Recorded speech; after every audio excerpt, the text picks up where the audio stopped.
Hola, bendiciones para todos. ¿Cómo se encuentran el día de hoy? Qué bueno poder estar acompañándoles nuevamente. Hoy dándole, digamos que finalización a la serie acerca de la humildad que hemos venido trabajando durante las últimas semanas. Y hoy nos ocupa hablar un poco y estudiar acerca de ese último enemigo que teníamos en el listado, que lo hemos denominado la falsa humildad. Y para entrar en materia, entonces yo les voy a leer algunas definiciones que encontré acerca de la falsa humildad, lo que dice el psicoanálisis y la psicología. Dice de la siguiente manera: comúnmente se conoce que la falsa humildad es la peor de las soberbias. Concretamente, la falsa humildad es la capacidad de parecer falsamente tímidos mientras explicamos lo bueno que somos. La falsa humildad es la especialización en mostrar lo que realmente se quiere negar. La humildad genuina, la verdadera, es una virtud de la persona que hace al hombre consciente de su propia finitud y limitación. En cambio, si te preguntan qué es la falsa humildad, en realidad es un verdadero engaño, pariente estrecha de la vanagloria proclamada. Esto es lo que encontramos, digamos que en las definiciones que nos da la psicología y el psicoanálisis como tal de la falsa humildad. Y encontré un artículo de un escritor peruano que tiene frases bien interesantes que les quiero compartir y dice lo siguiente: la humildad de los hipócritas es el más altanero de los orgullosos. O sea que la persona que tiene como característica en su manera de proceder, en su manera de comportarse, la falsa humildad, lo que es un altanero, lo que es un mentiroso. Este escritor los describe como hipócritas, o sea, el hipócrita es el que muestra una cara, pero que en realidad tiene otra, que muestra un pensamiento, expresa un pensamiento, pero en realidad en su corazón hay uno completamente contrario. Y eso me llevaba a la palabra del Señor. Y yo quiero que vayamos por favor al primer libro de Samuel, capítulo 16, verso 17. Yo les voy a leer en la versión de la Biblia de las Américas, que dice lo siguiente: pero el Señor dijo a Samuel: no mires su apariencia, ni lo alto de su estatura, porque lo he desechado. Pues Dios ve no como el hombre ve, pues el hombre mira la apariencia exterior, pero el Señor mira el corazón. Entonces digamos que hablando acerca de esa característica de la falsa humildad, que es un enemigo de la genuina humildad, de la humildad verdadera, me llevaba a pensar en este pasaje de la palabra donde tal vez una persona que tenga falsa humildad puede engañar con facilidad a las personas que los rodean, puede hacer parecer como humilde cuando en realidad es soberbio, cuando en realidad es orgulloso, y puede ser que a los ojos del hombre pase desapercibido. Pero aquí nos dice la palabra que nosotros tal vez medimos o vemos de una manera diferente a la que ve el Señor. Nosotros nos movemos mucho por las apariencias, por cómo me veo, por cómo se ve, pero dice la palabra del Señor que Él mira realmente lo que hay en el corazón. Entonces una persona que tenga una característica como es la falsa humildad jamás podrá engañar a Dios. Dios sabe y Dios conoce lo que hay en el corazón de cada uno de los hombres. Otra frase de este escritor dice lo siguiente: no hay que hacer nada extraordinario para ser realmente humilde. Es reconocer quién eres sin más y vivir esa realidad. Entonces digamos que nosotros a través de esta serie estuvimos hablando de los diferentes enemigos que tenemos para ser personas humildes, y yo quiero que hagamos a grosso modo un recuento de los temas que tratamos durante esta serie. Nosotros estuvimos hablando acerca de la rebeldía, hablamos del orgullo y la altivez, hablamos acerca de la soberbia y la arrogancia, hablamos también del egocentrismo, también tratamos acerca de la terquedad y la obstinación.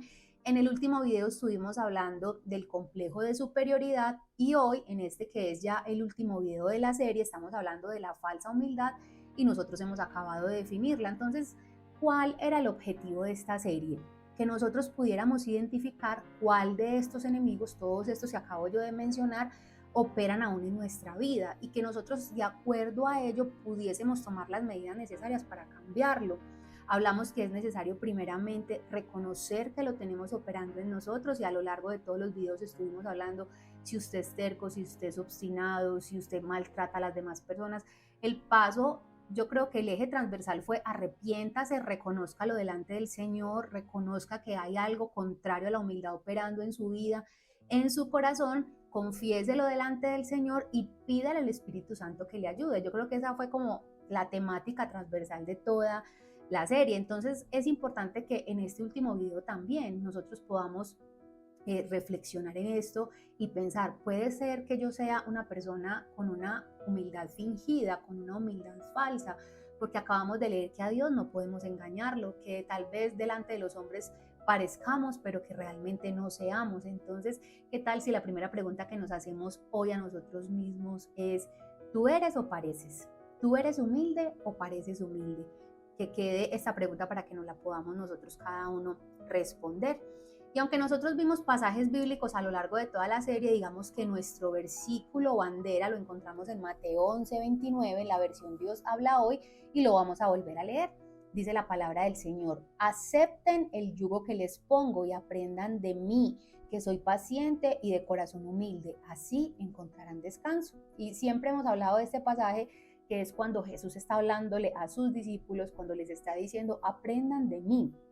Y una de las cosas que yo siempre pienso cuando vuelvo y leo este pasaje es que si la humildad no fuese importante, entonces Jesús no habría expresado que la necesitamos, porque no solamente la humildad nos va a llevar al cumplimiento del propósito para cada uno de nosotros, sino que también nos va a traer descanso. Digamos que yo no hice a lo largo de la serie mucho énfasis en esa parte B del versículo, porque se trataba de que primero cogiéramos, cierto, todo ese derrotero acerca de la humildad, pero este versículo tiene una promesa maravillosa en la parte B y dice que así encontrarán descanso, que cuando yo aprendo de Jesús, que es paciente y humilde de corazón, entonces Él me va a traer a mí descanso. Una de las cosas en las que nosotros tenemos que meditar en las que tenemos que pensar es que Jesús no pudiese haber ido a la cruz si Él no hubiera sido manso y humilde de corazón. Si tú vas de camino a tu proceso, la humildad no es una opción. Si estás caminando con el objetivo de cumplir el propósito para el que Dios te ha creado, la humildad no es una opción, sino que es un paso obligatorio de los hijos de Dios. ¿Por qué razón no tiene paz una persona altiva, orgullosa, egocéntrica, con complejo de superioridad, terca, obstinada, con todas esas características de las que nosotros ya hablamos? Porque sencillamente lo gobierna su carne. Y cuando estamos bajo el gobierno de la carne, difícilmente tendremos paz. Una persona humilde tiene la paz que Dios le da como recompensa a su comportamiento humilde, a su corazón humilde delante del Señor.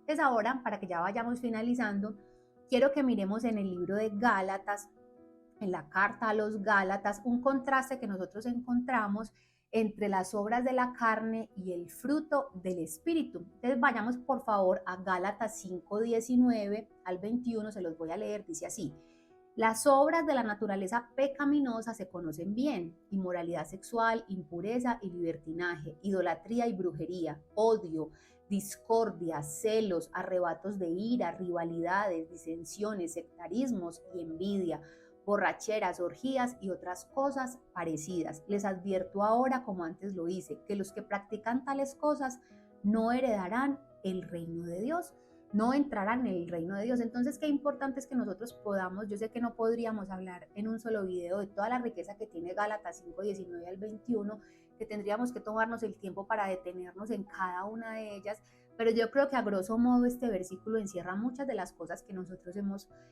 hablado durante la serie. Normalmente una persona orgullosa es una persona que odia, es una persona que genera discordia, es una persona que tiene arrebatos de ira, es una persona que tiene rivalidades, que despierta rivalidades, que las cultiva, una persona que no se relaciona de manera fácil con los demás. Entonces yo creo que Gálatas, cuando nos habla aquí el apóstol Pablo, muchas de las cosas de las que nosotros hemos hablado en la serie las encierra Gálatas del 5 del 19 al 21. Allí está todo lo que hemos hablado acerca de lo que es no ser una persona humilde. Pero más adelante, ahí mismo, en la carta a los Gálatas, capítulo 5, versos del 22 al 23, en la Nueva Versión Internacional, nos habla del Espíritu, del fruto del Espíritu. Dice la palabra del Señor así: en cambio, el fruto del Espíritu es amor, alegría, paz, paciencia, amabilidad, bondad, fidelidad, humildad y dominio propio. No hay ley que condene estas cosas. Entonces miremos que el apóstol Pablo aquí nos está hablando. Yo sé que hay unas versiones que en vez de decir humildad dicen mansedumbre, pero aquí me gustó traer la Nueva Versión Internacional porque tal cual dice que la humildad hace parte de ese fruto del Espíritu. Yo sé que este sería otro tema, de pronto más adelante podemos hablar acerca solo del fruto del Espíritu, Pero a grosso modo y a mi manera de concluir, la humildad es el resultado de una vida espiritual, de una vida en comunión con el Señor. La humildad es el resultado de una vida piadosa, estudiosa de la palabra de Dios y practicante de la verdad. Si yo quiero tener ese fruto del Espíritu, yo tengo que tener una comunión con el Señor, yo tengo que tener una vida en santidad, yo tengo que reconocer mis limitaciones, tengo que reconocer que sola no puedo, que necesito al Espíritu Santo de Dios para que me ayude. Y esa es la primera característica de una persona humilde de corazón, la que de verdad quiere agradar a Dios, la que de verdad quiere hacer su voluntad, la que a pesar de sus limitaciones va todos los días a su presencia y las lleva a la cruz, porque esa es la manera de que el fruto del Espíritu se haga evidente en mi vida. ¿Quieres ser una persona humilde? ¿Quieres trabajar en cada uno de los aspectos de los que trabajamos en esta serie? Acércate con un corazón genuino delante de la presencia del Señor, porque Él mismo, a través de su Espíritu, va a hacer esa cirugía corazón abierto, donde te va a permitir que tú mismo puedas ver la transformación que el Espíritu Santo puede hacer en un corazón que se dispone. ¿Quieres cambiar? Acércate al Señor. ¿Quieres trabajar en la humildad? Ve delante de Él con un corazón humilde y genuino, y entonces Él empezará ese trabajo que solo Él puede hacer en tu vida y en tu corazón. Dios les bendiga a todos. Espero que esta serie de la humildad les haya edificado. Yo personalmente aprendí muchísimo, recibí mucho de parte del Señor. Mi oración es que todos los días podamos parecernos a Jesús, que fue manso y humilde de corazón. Esa es mi oración por cada uno de ustedes, los que ven el video. Recuerden compartirlo, recuerden, si es necesario volver a escuchar la serie, escúchenla con cuaderno, lápiz y sobre todo con un corazón dispuesto a trabajar en aquellas áreas que estorban que seamos personas humildes. Nos vemos a partir de la próxima semana con una nueva temática. Todavía estamos en oración pidiendo a Dios cuál es ese tema que quiere que desarrollemos, así que de aquí a más o menos 2 días ya lo debemos tener definido. O sea que todavía recibo sus mensajes, su retroalimentación, porque eso es importante para nosotros. Dios les bendiga a todos y nos vemos en un próximo video.